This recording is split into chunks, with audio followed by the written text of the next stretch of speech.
이런 말이 있습니다. 길이 없을 때 길이 보인다. 길이라는 거는 누군가 먼저 갔기 때문에 있는 거잖아요. 근데 길이 없어요. 그러면 어디로 가야 될지 모른단 말이에요. 내가 그 앞에 서 있다면.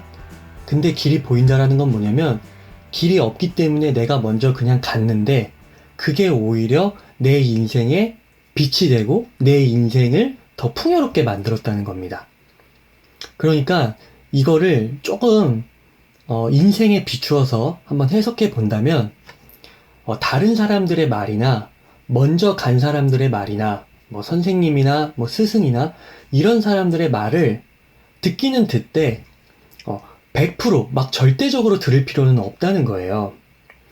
인생에서 어느 순간에는 on my way 그냥 다 귀를 닫고 내 갈 길을 그냥 가는 겁니다. my way를. 이런 자세가 필요하다는 거예요. 자, 요거를 생각하시면서 오늘 한번 평가에 대해서 한번 이야기를 해볼게요. 평가. 영어로는 evaluation입니다. 그러니까 평가라는 거는 뭐냐면 주로 남들이 나에 대해서 평가하는 거, 그거를 말하죠. 내가 나에 대해서 평가하는 것보다. 내가 나에 대해서 평가를 한다고 하면 그거는 주관적이라고 하고 잘 신뢰를 못한다고 하잖아요.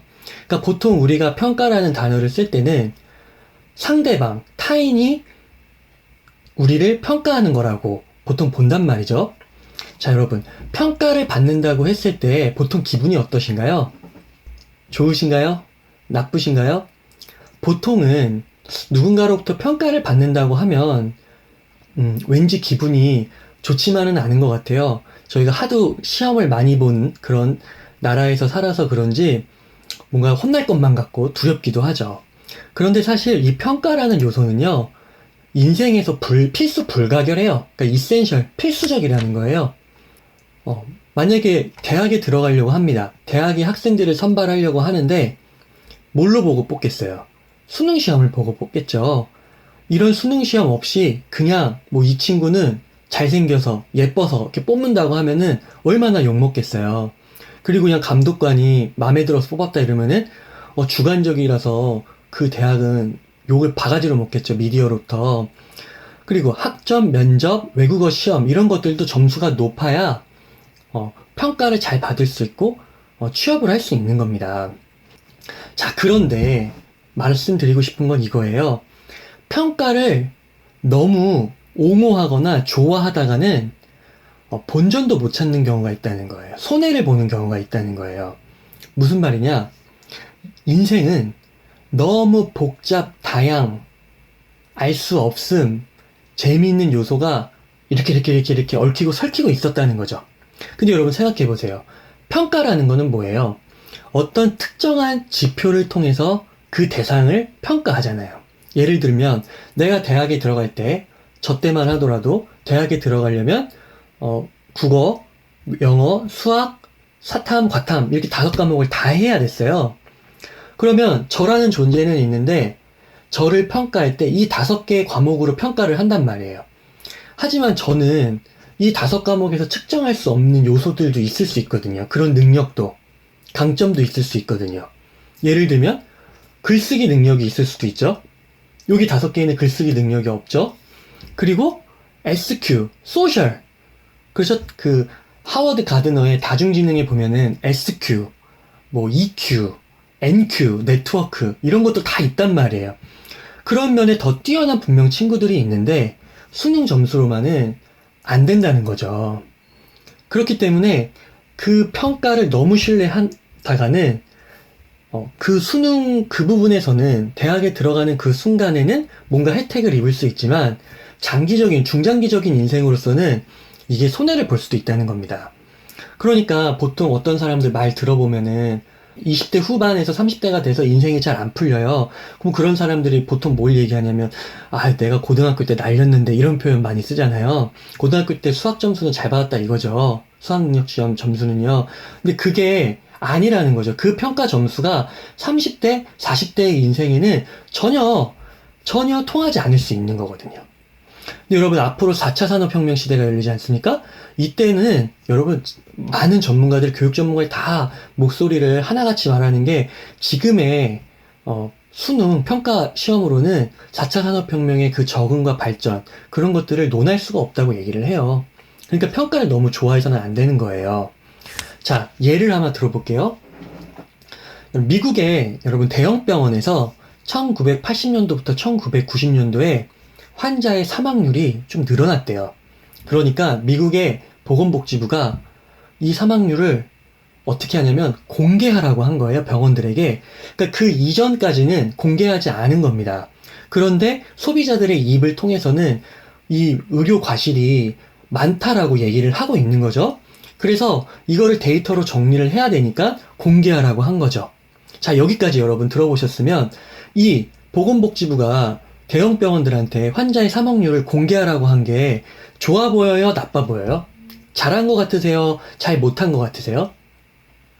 의료 수준을 파악하는 데 있어서 좋아 보이지 않나요? 실제로 보건복지부나 소비자들이 기대했던 건 뭐냐면 환자의 사망률이 높은 것부터 낮은 것까지 병원에 서열이 이렇게 쫙 매겨지겠죠. 그러니까 환자의 사망률로 평가가 가능해진 겁니다. 그런데 결과는 원래의 취지를 훼손하는 결과가 벌어집니다. 무슨 말이냐? 좋은 병원을 거르기 위해서, 좋은 병원을 순위를 만들기 위해서 환자의 사망률을 공개하라고 한 거잖아요. 근데 이 취지가 훼손됐다는 거죠. 왜 그러냐? 병원들이요, 사망률을 낮추기 위해서 위중한 중환자를 받지 않는 거예요. 왜? 이 중환자를 받으면 사망률이 올라갈 거 아니에요. 치료하기가 힘드니까. 그러니까 애초부터 싹을 잘라버리는 거죠. 그리고 실험적인 임상치료, 난치병 진료 이런 거를 중단합니다. 그러니까 새로운 시도를 하지 않고 혁신이 벌어지지 않고 계속 안정적인 진료만 하게 된다는 거예요. 여러분 처음 의도는 분명히 좋았어요. 사망률을 공개한다는 게. 하지만 결과는 안 좋게 나온 거죠. 의도와 다르게 결과가 나올 수 있는 겁니다. 그래서 이 미국의 대형 병원들이 시간이 가면서 점점 비슷해지는 거죠. 중환자들은 피하고 그리고 혁신적인 시도는 안 하고 굉장히 안정적인 환자들만 처리 가능한 환자들만 받고요. 그래서 병원들이 평준화가 되는 거예요. 병원에서 막 혁신적인 치료법이 만들어지고 막 기적적인 사례로 막 의료 교과서에서 막 선례로서 나눠지고 이런 게 없어진다는 거죠. 그래서 이런 것들이 바로 이 평가 시스템의 치명적인 부작용이라고 할 수 있습니다. 분명 좋은 의도로 만든 거지만 그렇기 때문에 평가 시스템을 맹신해서는 안 된다는 거예요. 자, 두 번째 예는 SUV 자동차 그 시장입니다. 여러분, SUV 자동차 하면은 어떤 브랜드를 좋아하세요? 미국에서는 지프와 닛산이 양대 산맥을 이루었다고 해요. 근데 지프와 닛산은 약간 차별적인 요소가 있었어요. 서로의 강점이 달랐어요. 지프는 거침, 남자다움, 그런 디자인을 사람들이 좋아한다고 평가를 했어요. 근데 신뢰성에 있어서는 조금 떨어지는 거예요. AS나 그런 면에서. 근데 닛산은 어떠냐면 남성적인 거에서는 조금 약해 보이고 신뢰성에서 더 올라간 거죠. 일본 특유의 그런 장인정신, 그쵸? 꼼꼼한 기술, 그런 것들을 통해서 이렇게 된 거죠. 그러니까 이렇게 확연하게 차별화가 되니까 이 소비자의 입장에서는 그래도 남자지 그러면은 지프를 선택할 거고, 그게 뭐가 중요해. 차가 안전하고 신뢰감이 있어야지. 그러면서 닛산을 택할 수도 있겠죠. 그리고 거침과 신뢰성, 이 두 가지 잣대를 갖고 이 SUV 자동차 시장을 경쟁하는 거예요. 지프와 닛산이. 그러니까 경쟁이 점점 치열해지면서 서로의 눈치를 보겠죠. 우리 닛산은 지프가 닛산을 볼 때는 어떨까요? 거친 거는 남성다움은 자기가 유리하니까 어떻게 하겠어요? 신뢰성을 높이기 위해 쟤네가 도대체 어떻게 하고 있는 거지? 그러니까 신뢰성을 계속 공부하게 되는 거예요. 닛산의 입장에서는 어떨까요? 신뢰성은 충분하니까 어떻게 하면 남성다움을 넣을 수 있지? 그래서 남성다움을 계속 공부하는 거예요. 맞죠? 그래서 이게 이제 시간이 가니까 어떻게 되냐면요.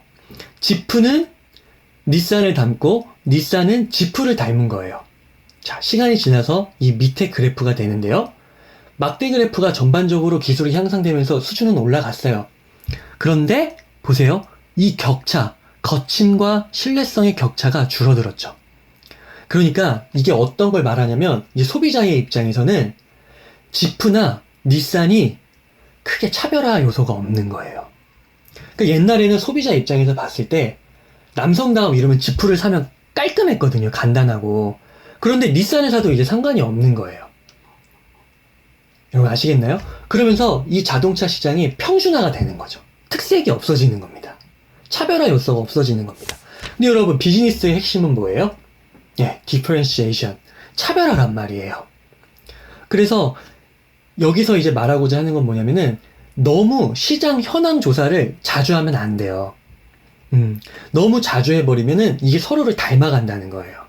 그리고 경쟁이 너무 심해지고 이 평가, 어떤 평가 기준의 거침과 신뢰성처럼 그거에 민감해지면은 어떻게 되냐면 강점을 더 발전시키려고 하기보다는 약점에 더 치중한다는 거예요. 그래서 약점을 어떻게 하면 보완해야 할까? 강점 중심의 사고가 아니라 약점 중심 사고를 하게 된다는 거예요. 이게 자연스럽게 차별화가 안 되는 걸로 연결이 되는 거죠. 그렇기 때문에